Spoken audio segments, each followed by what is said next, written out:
Hola, soy el doctor Damián Golbar y esta es nuestra primera entrevista en este ciclo que se llama Liderazgo Integrativo. Nuestro objetivo es poder presentar, invitar a diferentes colegas de toda Latinoamérica que puedan compartir sus experiencias, sus ideas, con el objetivo de desarrollar nuevos modelos, teorías, herramientas que nos permitan ser más efectivos como líderes. Y el día de hoy estamos en Querétaro, México. Tengo la suerte de estar aquí con mi colega y con mi amiga Laura Fierro. Laura es una consultora, coach ejecutiva por muchos años. Nos conocimos en Montreal en una conferencia de la Federación Internacional de Coaching en el año 2008 y es la autora del libro Coaching para Líderes, un aporte desde la práctica, y le pedí a Laura que hoy nos cuente un poquitito sobre su libro, sobre algunos conceptos que ella presenta que le puedan ser de utilidades para ustedes como líderes que nos están escuchando. Entonces, Laura, bienvenida.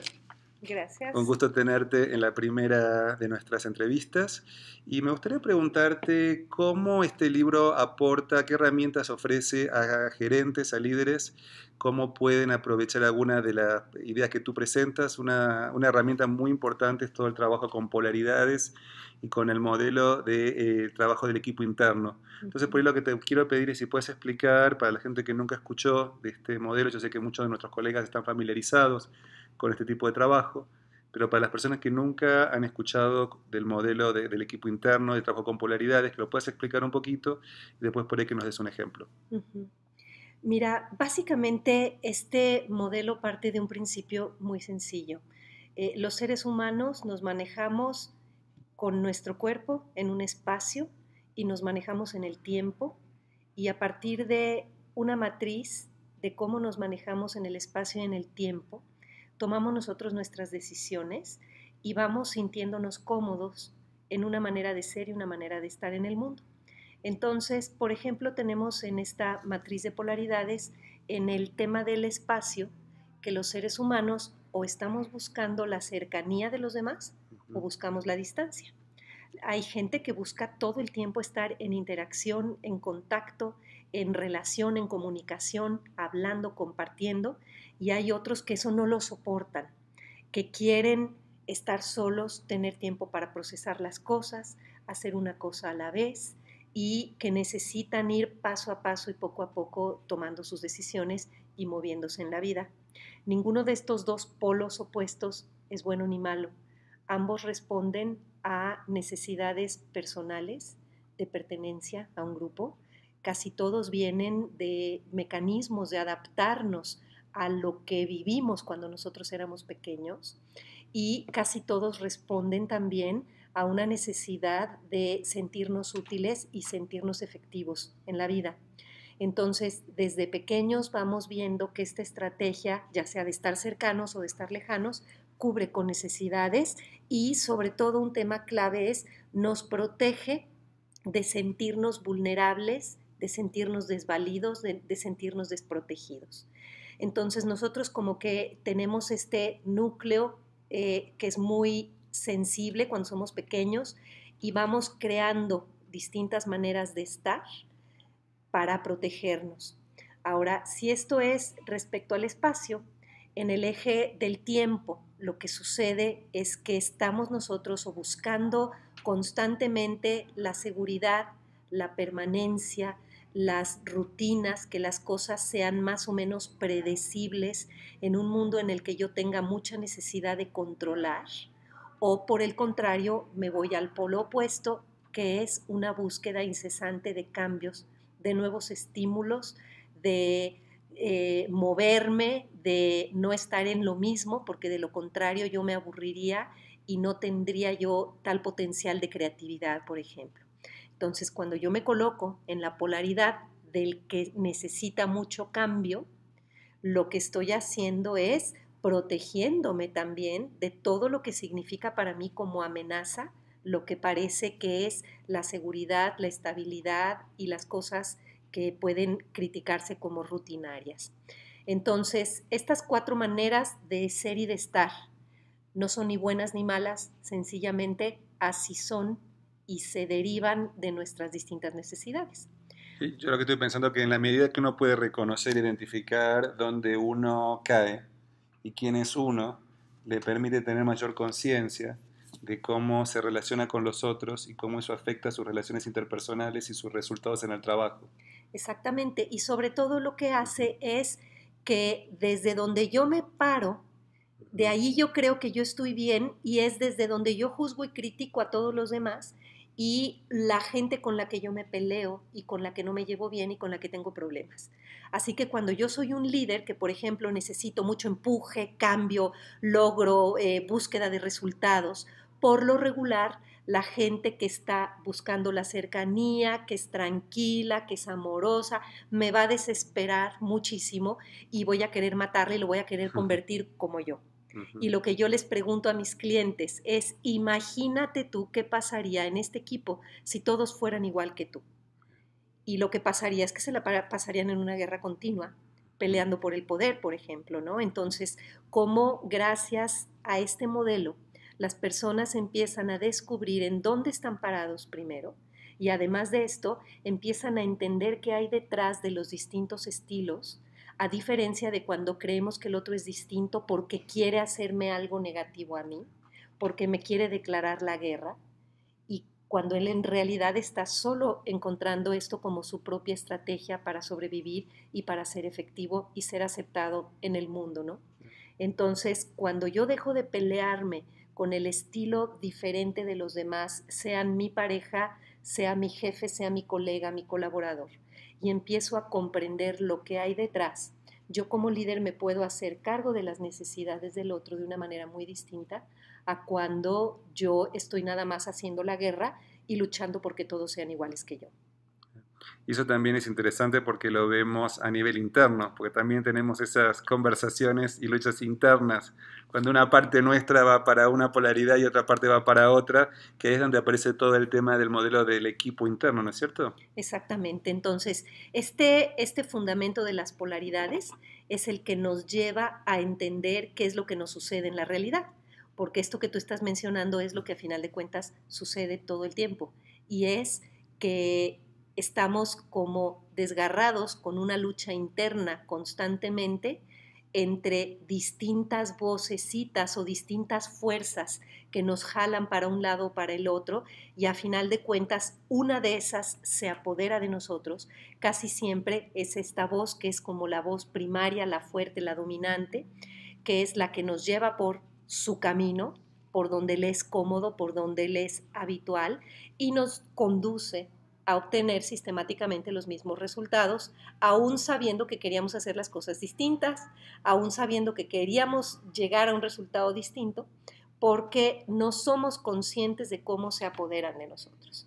Entonces, para ponerte un ejemplo, tengo un caso que ilustro yo en mi libro, es el caso de un gerente en una organización internacional, un gerente con el que ilustro, es un gerente mexicano, que tiene unas voces interiores que lo polarizan mucho, ¿no? Es una voz en la que él se siente chiquito, se siente que no merece, se siente que no es suficientemente bueno, y de pronto llegan los alemanes, los americanos de la empresa y lo intimidan, él se siente intimidado. Entonces él es alguien muy efectivo, él es súper líder, él maneja toda el área de producción de la organización, es el gran jefe, hasta el momento en el que se aparecen los extranjeros y tiene que hablar con ellos porque se queda paralizado.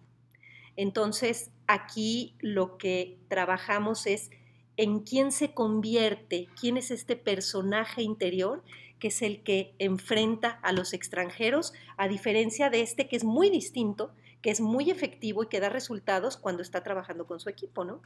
Entonces, empezamos a ver cómo dentro de él están estas dos fuerzas, el que quiere hablar y literalmente el que le calla la boca y le dice, no, no, no, ¿cómo? Estás tú ante los directores o vicepresidentes de la organización.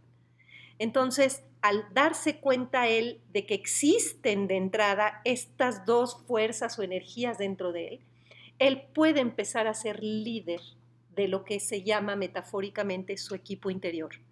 Y él puede empezar a tomar decisiones de qué es lo que yo voy a querer hacer, y como si fuera el director técnico de un equipo de fútbol, a quién de mis jugadores interiores es al que voy a sacar en las jugadas internacionales, si voy a sacar al portero a meter goles o voy a sacar al que está en la banca y que sé que es el que va a ser el perdedor, o voy a sacar al mejor de mis jugadores a jugar en las grandes ligas. Y también está el tema de cuando uno puede identificar cuáles son esas voces internas, cuáles son esos. Estuve leyendo el libro y en el caso que tú das, ves que la persona, este gerente, tiene diferentes voces. Exacto. Está la voz del tímido, está la voz del peleador, el luchador. Entonces, poder escoger también cuál es la voz apropiada para diferentes ocasiones. Exacto. Porque hay momentos que quizás una voz sea más efectiva que la otra. Exacto. Entonces, el poder reconocerlas, identificarlas, nombrarlas, nos permite poder escoger qué parte de nosotros es la que va a aparecer en una conversación. Exactamente. Entonces, esto nos habla de que si yo ni siquiera puedo distinguir dentro de mí qué partes me componen, ¿cómo voy a poder yo actuar sobre ellas? Entonces, cuando yo soy alguien muy impulsivo, por ejemplo, y que tiendo a rápidamente actuar, pegar el grito, responder de una forma poco efectiva, difícilmente me doy cuenta que también tengo dentro de mí al polo opuesto, que no me cae bien, no me gusta, no le hago caso, pero seguramente hay momentos en los cuales sería muchísimo más efectivo que tal vez hasta saliera este impulsivo o que saliera el otro jugador, dependiendo de qué es lo que yo quiero. Entonces, cuando yo empiezo a darme cuenta de cómo se llaman, quiénes son estos jugadores internos, yo veo mi vida interior de una forma lúdica, simpática, yo tomo decisiones, en lugar de que ellos de forma inconsciente actúen por mí, yo me convierto en el dueño de mi propio coche y yo soy el que voy manejando al destino al que yo quiero llegar, en lugar de cuando digo, tengo que estar disculpándome todo el tiempo, ¿no? O por haberme callado cuando tenía que hablar, por haber gritado cuando tenía que haberme controlado, y empiezo yo a darme cuenta que recupero algo fundamental en el ser humano y que es mi propia libertad. Porque yo no puedo ser libre si no soy dueño ni siquiera de mis propios pensamientos, ni de lo que yo digo y de lo que yo estoy compartiendo con otros. ¿Cómo uno llega a poder identificar esas voces internas, ese diálogo interno, quiénes son los personajes? Y segundo, ¿cómo uno lidera ese proceso? ¿Cómo uno elige a los jugadores? Bueno, pues eso es parte de lo que se trabaja en el proceso del coaching. Pero para invitar a los que nos están viendo a empezar a distinguir esto, nada más dense cuenta cada vez que dicen, estoy ante una decisión. Por una parte yo quisiera hacer esto y una parte de mí dice que esto es lo mejor porque me conviene, porque tal vez me va a traer muchos beneficios, pero por otro lado hay esta otra parte, como esta otra vocecita o este Pepe Grillo o este duendecito que me dice tal cosa.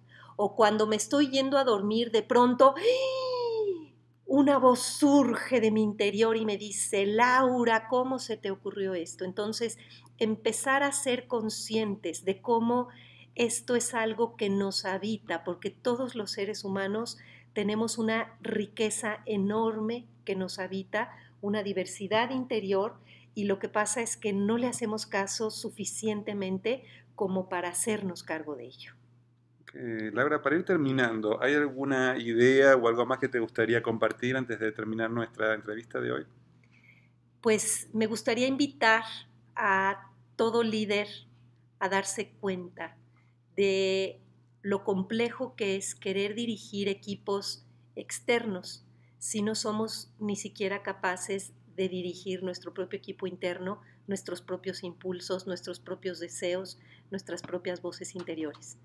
Que en la medida en la que empecemos a generar una armonía en nuestro interior, la comunicación, las negociaciones, las ventas, los resultados se van a dar de una manera fluida, fácil, armónica, sin tener que llegar a un desgaste tremendo, ¿no? Laura, te quiero agradecer mucho por participar. Esta es nuestra primera entrevista de este programa. Un gusto tenerte y les pedimos a todos los que nos están escuchando, si consideran que este video, esta entrevista fue de utilidad, que la puedan compartir con otros colegas, con otras personas que se puedan beneficiar